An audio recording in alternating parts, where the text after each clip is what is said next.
Oral history जो है उसकी भी अपनी जगह है, क्योंकि भगत सिंह आज एक मिथ है।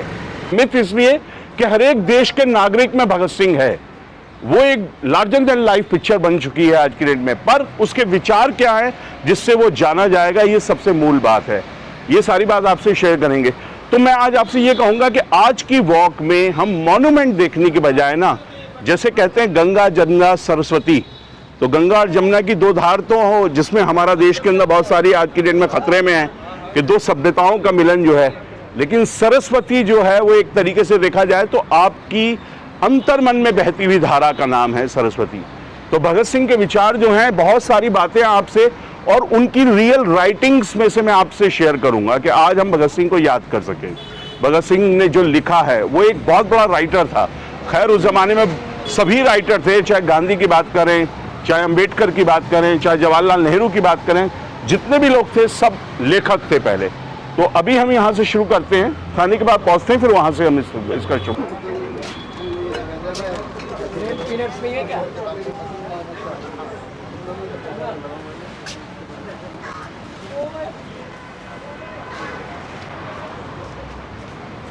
मैंने एक हिंद फिदा की अपनी जान तेरे लिए, मैंने एक हिंद फिदा की अपनी जान तेरे लिए, नातवा सीने पे खाई गोलियां तेरे लिए, वफ कर दी अपनी जान तेरे लिए, मैंने आज़ादी की मंजिल तक तुझे पहुंचा दिया, वक्फ कर दी अपनी जान तेरे लिए।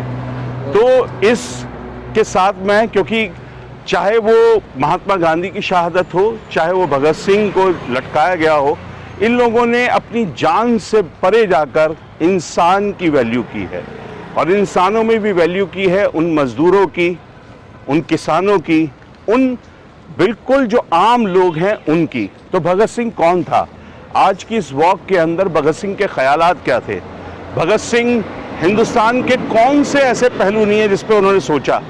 भगत सिंह एक तरीके से देखा जाए तो जब वो 6-7 साल का था तब से उसके जहन में ये तमाम बातें आ गई थी, और मैं अभी आपके साथ उनका कुछ चीज़ें शेयर करूंगा, जिसमें वो 17 साल की उम्र में अपने फादर को लेटर लिख रहे हैं और कह रहे हैं कि मैं, मेरी जो ज़िंदगी है उसका जो मकसद है वो अपनी देश की आज़ादी के लिए है।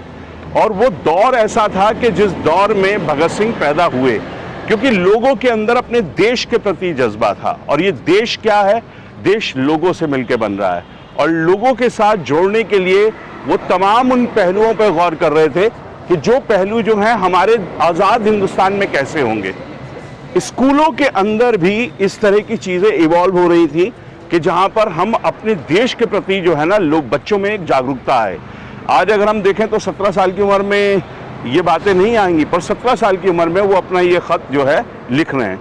तो मैं चाहूँगा कि विवेक भाई आप इस पर बोलिए, उसके बाद फिर हम। बहुत बहुत शुक्रिया। भगत सिंह के जीवन में दो बड़ी घटनाएं हुई जो मैं मानता हूँ। एक तो लाहौर कॉन्स्पिरेसी केस जो था वो बहुत इम्पोर्टेंट था, और दूसरा जो था वो उसके बाद जो था वो जो उन्होंने संसद भवन में बम फेंका बटुकेश्वर दत्त के साथ, और वो जो था वो हमें पता है उसकी क्या पृष्ठभूमि थी। उसके बाद वो यहाँ पे लाए गए कि 1927 में ये संसद भवन बना है ना। ल्यूटियंस का पहला जो शाकार है वही है, जो संसद भवन जो उन्होंने बनाया, जो जिसको सेंट्रल लेजिस्लेटिव असेंबली का, उससे पहले जो सेंट्रल लेजिस्लेटिव असेंबली है वो जिसको अब हम कहते हैं पुराना सचिवालय, वहाँ से होती थी, फिर यहाँ पे शिफ्ट हुआ, और उसके 2 साल के बाद ही 14 अक्टूबर को ये घटना होती है कि उन्होंने यहाँ पे आए।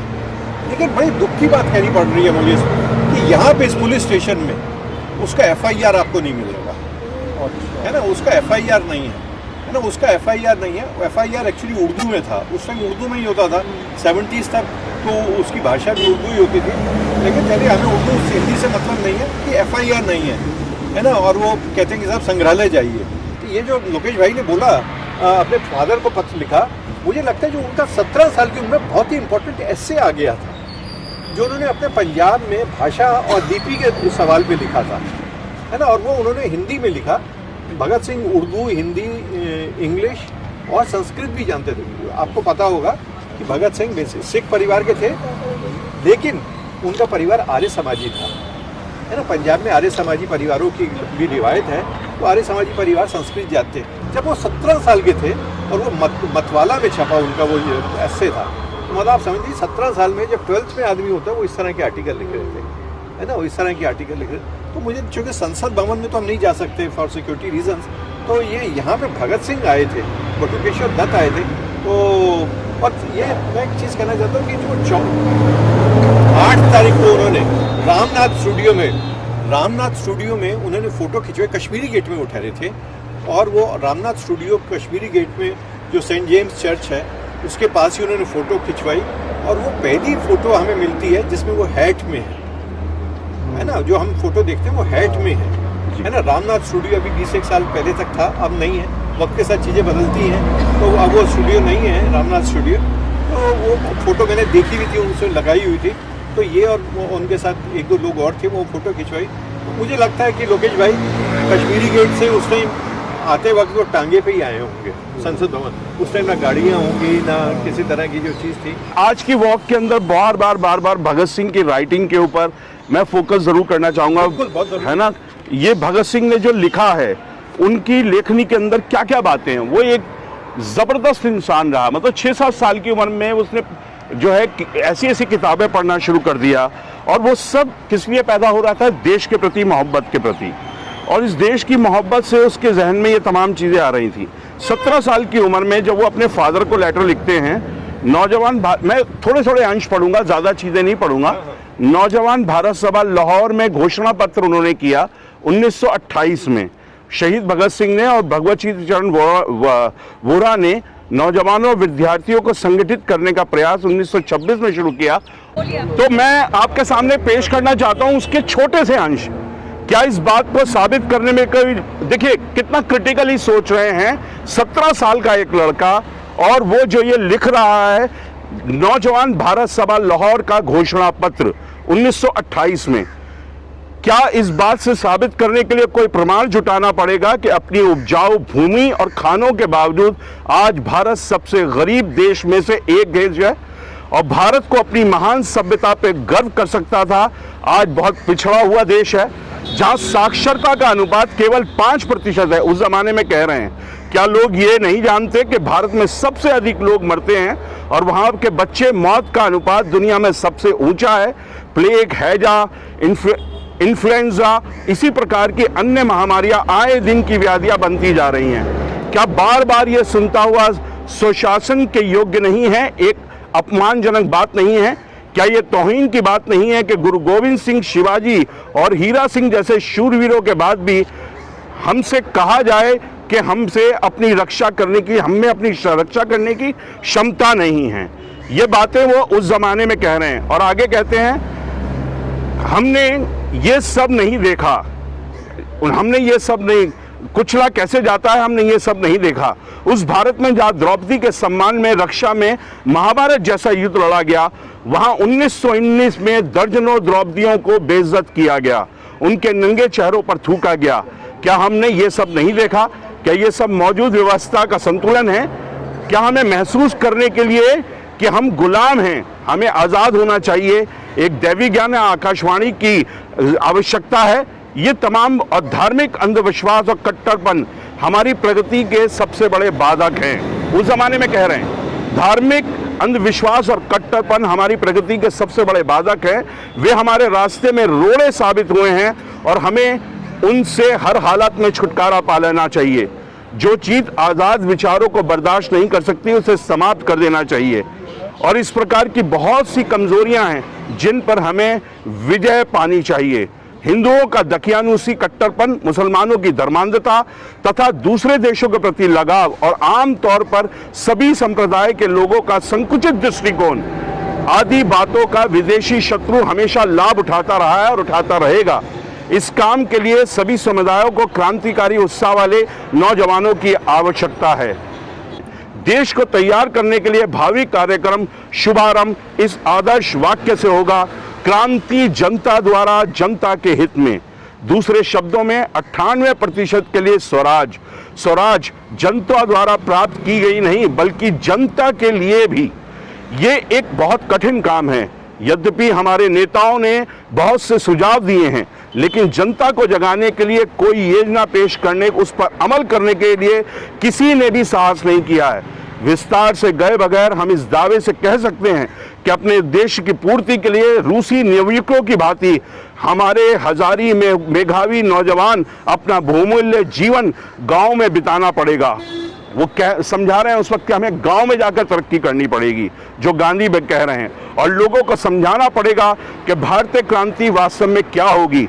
उन्हें समझाना पड़ेगा कि आने वाली क्रांति का मतलब केवल मालिकों की तब्दीली नहीं होगा, उसका अर्थ होगा नई व्यवस्था का जन्म, एक नई राज सत्ता। ये एक दिन या एक वर्ष में काम नहीं है, ये दशकों का अद्वितीय आत्म बलिदान है। जनता को उस महान कार्य के लिए तत्पर कर सकेगा और इस कार्य में केवल क्रांतिकारी युवक ही पूरा कर सकेंगे। क्रांतिकारी से अर्थ सिर्फ एक बम और पिस्तौल वाले आदमी से अभिप्राय नहीं है।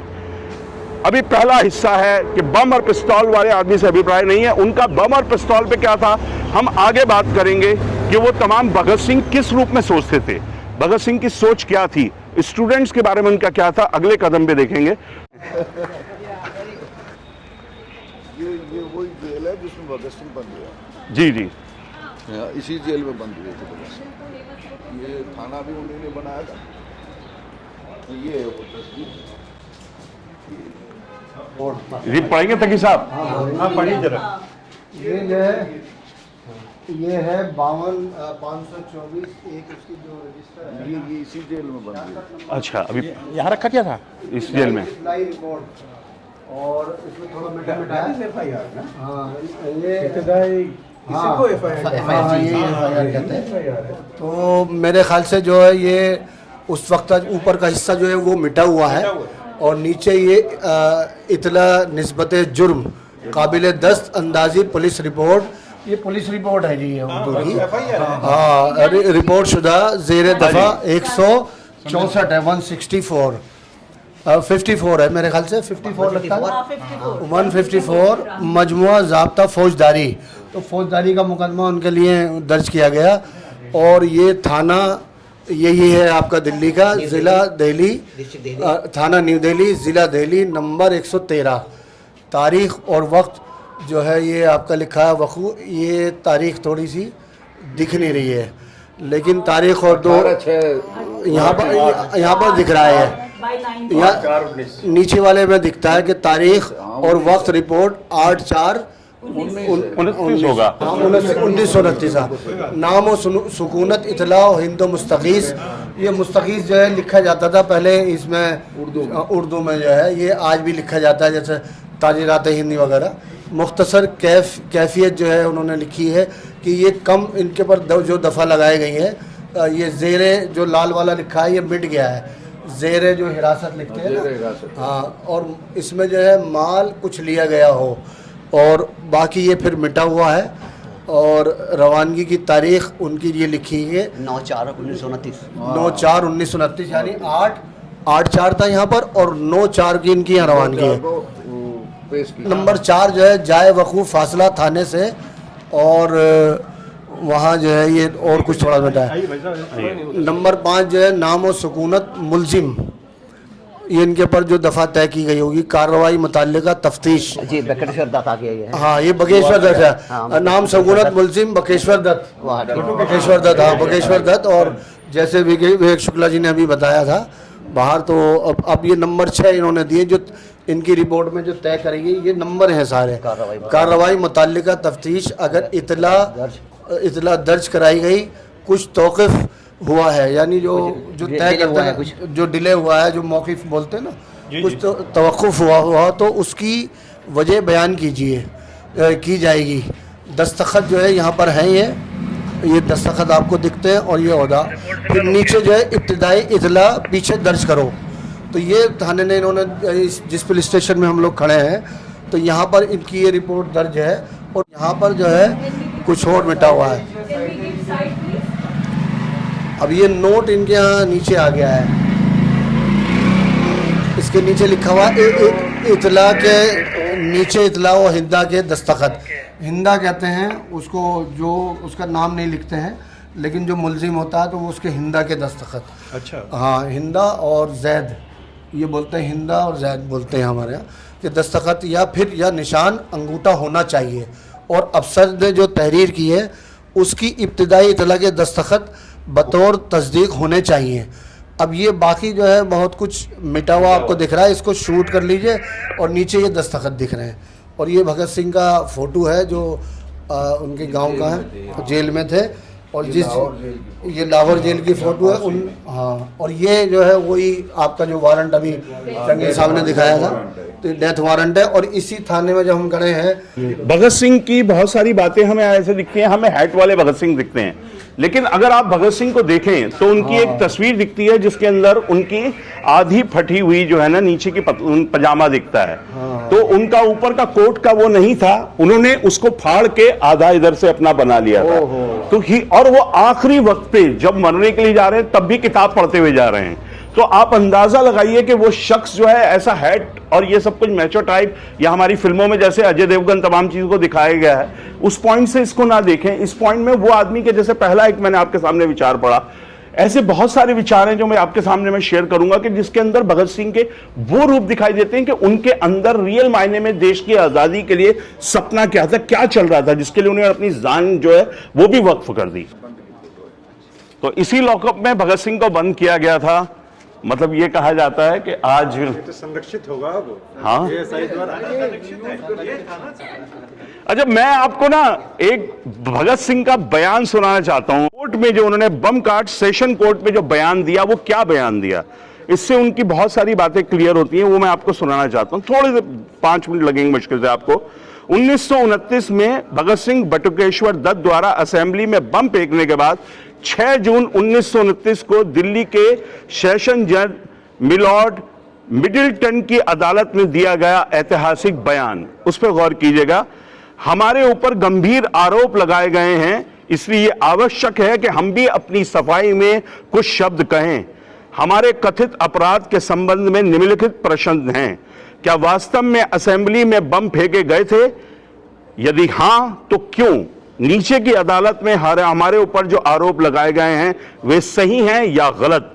पहले प्रश्न के पहले भाग के लिए हमारा उत्तर स्वीकारात्मक है, लेकिन तथाकथित चश्मदीद गवाहों ने इस मामले में जो गवाही दी है वो सरासर झूठ है। चूंकि हम बम फेंकने से इनकार नहीं कर रहे हैं, इसलिए यहां इन गवाहों के बयानों की सच्चाई की परख भी हो जानी चाहिए। क्या कह रहे हैं कि हम इनकार नहीं कह रहे हैं, इसलिए इसकी सच्चाई की परख भी हो जानी चाहिए। उदाहरण के लिए हम यहां बता देना चाहते हैं कि सार्जेंट टेरी का यह कहना कि उन्होंने हम में से एक के पास से पिस्तौल बरामद की एक सफेद झूठ मात्र है, क्योंकि जब हमने अपने आप को पुलिस के हाथों सौंपा तो हम में से किसी के पास पिस्तौल ना थी। जिन गवाहों ने कहा है और उन्होंने हमें बम फेंकते हुए कहा है वो झूठ है। न्याय का निष्कपट व्यवहार को सर्वोपरि मानने वाले लोगों को इन झूठी बातों से एक सबक लेना चाहिए। साथ ही हमें सरकारी वकील के उचित व्यवहार तथा अदालत के अभी तक के न्याय संगत रवैये के भी स्वीकार करते हैं। पहले प्रश्न के दूसरे हिस्से का उत्तर देने के लिए हमें इस बम कांड जैसे ऐतिहासिक घटना के में कुछ विस्तार से जाना पड़ेगा। हम में वो काम किस अभिप्राय से तथा किन परिस्थितियों के बीच किया, इसकी पूरी एवं खुली सफाई आवश्यक है। जेल में हमारे पास कुछ पुलिस अधिकारी आए थे। उन्होंने हमें बताया कि लॉर्ड इरविन ने इस घटना के बाद ही असेंबली में दोनों सदनों को सम्मिलित अधिवेशन में कहा था, यह विद्रोह किसी व्यक्ति विशेष के खिलाफ नहीं वरना संपूर्ण शासन व्यवस्था के विरुद्ध था। यह सुनकर हमने तुरंत भाप लिया कि लोगों को हमारे इस देश का सही तौर पे समझ लिया है। मानवता को प्यार करने से हम किसी के पीछे नहीं हैं, हम किसी के व्यक्तिगत द्वेष नहीं हैं। हमारा परिणाम मात्रा में हमेशा अंदर की नजरों से देखते आए हैं। हम ना बर्बरतापूर्ण उपद्रव करने वाले देश के कलंक हैं, जैसा कि सोशलिस्ट कहलाने वाले दीवान जवाहरलाल ने कहा है, ना ही हम पागल हैं, जैसा कि लाहौर के ट्रिब्यूनल में और अन्य अखबारों में सिद्ध करने का प्रयास किया गया है। हम तो केवल अपने इतिहास, देश के इतिहास, अपनी मौजूदा परिस्थिति और मनोचित आकांक्षा मननशील विद्यार्थी होने के विनम्रतापूर्वक दावा कर सकते हैं। हमें ढोंग तथा खपाखंड से नफरत है। आगे फरमाते हैं, एक उपकारजनक संस्था ये काम हमसे किसी व्यक्तिगत स्वार्थ और विद्वेष की भावना से नहीं किया है। हमारा उद्देश्य केवल शासन व्यवस्था के विरुद्ध प्रतिवाद करना था। जिसमें हर एक काम को उसकी अयोग्यता से नहीं वरन उपकार से ही असीम क्षमता से प्रकट होगी। इस विषय पर हमने जितना विचार किया उतना ही हमें इस पर दृढ़ विश्वास होता गया। वो केवल संसार में सामने भारत की लज्जाजनक असहाय व्यवस्था ढिंडोरा पीटने के लिए कायम है और गैर जिम्मेदारी निरंकुश शासन व्यवस्था का प्रतीक है। जनता के प्रतिनिधि ने किसी भी बार राष्ट्रीय मांगों को सरकार के सामने रखा और उसने मांगों को सर्वथा अवहेलना करते हर बार रद्दी की टोकरी में डाल दिया। सदन द्वारा पास किए गए गंभीर प्रस्तावों को भारत की तथाकथित पार्लियामेंट सामने तिरस्कार पूर्वक पैरों तले रौंदा गया। दमनकारी एवं निरंकुश कानूनों को समाप्त करने के लिए मांग करने वाले प्रस्तावों को हमेशा अवज्ञा की दृष्टि से ही देखा गया जो जनता चाहती है उसको। और जनता द्वारा निर्वाचित सदस्यों ने सरकार के जिन कानूनों तथा प्रस्तावों को अवांछित और अवैधानिक बताकर रद्द किया था उन्हें केवल कलम हिलाकर ही सरकार ने लागू किया। संक्षेप में बहुत कुछ सोचने के बाद ऐसी संस्था का अस्तित्व औचित्य में हमारी समझ में नहीं आ सकता जो बावजूद शानो शौकत के जिसका आधार भारत के करोड़ों मेहनतकश की गाड़ी कमाई है। अंत में वो कानून जिसे वो बर्बर एवं अमानुष समझते हैं देश के प्रतिनिधियों के सरों पर पटक दिया गया और इस करोड़ संघर्ष भूख का प्रयोग होता है तो उसे हिंसा कहते हैं और नैतिक दृष्टिकोण से उसे उचित नहीं कहा जा सकता। जब उसका उपयोग किसी वैध आदर्श के लिए किया जाता है तो उसका नैतिक औचित्य भी होता है कि किसी हालत में बल प्रयोग नहीं होना चाहिए। ये विचार काल्पनिक और अव्यावहारिक है। इधर देश में जो नया आंदोलन तेजी के साथ उठ रहा है जिसकी पूर्व सूचना हम दे चुके हैं, गुरु गोविंद सिंह, शिवाजी, कमाल पाशा, रिजी खां, वाशिंगटन, गैरिबाल्टी, लफायत, लेनिन के आदेशों से ही प्रस्फुटित होता है। चूंकि भारत की विदेशी सरकार तथा हमारे राष्ट्रीय नेतागण दोनों ही इस आंदोलन की ओर से उदासीन लगते हैं, जानबूझकर उसकी पुकार की ओर से उनके कान बंद रहने का प्रयत्न कर रहे हैं। अतः हमने अपना कर्तव्य समझा कि एक ऐसी चेतावनी दें जो अवहेलना ना हो। हमारा अभिप्राय अभी तक की इस घटना का मूल उद्देश्य अभिप्राय को स्पष्ट कर देता है। यह बताने की आवश्यकता नहीं है कि मामूली चोटें खाने वाला अथवा असेंबली में किसी अन्य व्यक्ति के प्रति दिल में कोई व्यक्तिगत उद्देश्य विद्वेष की भावना नहीं है, मतलब वो पर्सनल नहीं है। इसके विपरीत हम इस एक बार फिर स्पष्ट कर देना चाहते हैं, हम मानव जीवन को अत्यंत पवित्र मानते हैं और किसी अन्य को चोट पहुंचाने की बजाय हम मानव जाति की सेवा में हंसते हंसते अपने प्राण विसर्जित कर देंगे। हम साम्राज्यवाद की सेना के भाड़िकों के सैनिक जैसे नहीं हैं जिनका काम ही हत्या होता है। हम मानव जीवन का आदर करते हैं और बराबर उसकी रक्षा का प्रयत्न करते हैं और इस बात को हम स्वीकार करते हैं कि हमने जानबूझकर असेंबली में बम फेंका। घटनाएं स्वयं अभिप्राय का प्रकाश डालती हैं। हमारे इरादों की परख हमारे लिए परिणाम के आधार पर होनी चाहिए, अटकल एवं मनगढ़ंत परिस्थितियों के आधार पर नहीं। सरकारी गवाह विशेषज्ञ की गवाही के विरुद्ध हम ये कहना है कि असेंबली भवन में फेंके गए बमों में वो भी एक खाली बेंच को भी कुछ नुकसान नहीं पहुंचा। लगभग आधे दर्जन लोगों को मामूली से खरोच भर आई। सरकारी वैज्ञानिकों ने कहा कि बम बड़े जोरदार थे और उससे अधिक नुकसान नहीं हुआ। इसे एक अनहोनी घटना ही कहना चाहिए, लेकिन हमारे विचार में उन्हें वैज्ञानिक ढंग से बनाया ही ऐसा गया था। पहली बात, दूसरी बात, बेंचों और डेस्कों की खाली जगह में ही गिरे थे बम। दूसरे, उनके फूटने की जगह में 2 फीट पर बैठे हुए लोगों को भी, जिसमें Shri PR Rao, Shankar Rao, sir George Schuster का नाम उल्लेखनीय है, चोटें भी नहीं आई और मात्र मामूली सी, और आई तो मामूली सी। अगर उन बमों के जोरदार पोटेशियम क्लोरेट और प्रिकिक एसिड भरा हुआ होता जैसा कि भारत सरकारी विशेषज्ञ ने कहा है, तो इन बमों को उस लकड़ी के घेरे से तोड़कर कुछ दूरी पर खड़े लोगों तक को उड़ा दिया होता। यदि उसमें किसी और भी शक्तिशाली विस्फोट भरा होता तो निश्चय ही असेंबली के अधिकांश सदस्यों को उड़ा देने में समर्थ होते। यही नहीं, यदि हम चाहते तो सरकारी कक्ष में फेंक सकते थे जो विशिष्ट व्यक्तियों से खचाखच भरा था, या फिर उस सर जॉन साइमन को अपना निशाना बना सकते थे जिसने अभागे कमीशन के प्रत्येक विचारशील व्यक्ति के दिल में उसके और से गहरी नफरत पैदा कर दी थी और जो उस असेंबली की अध्यक्ष दीर्घा में बैठा था, लेकिन इस तरह का हमारा कोई इरादा नहीं था।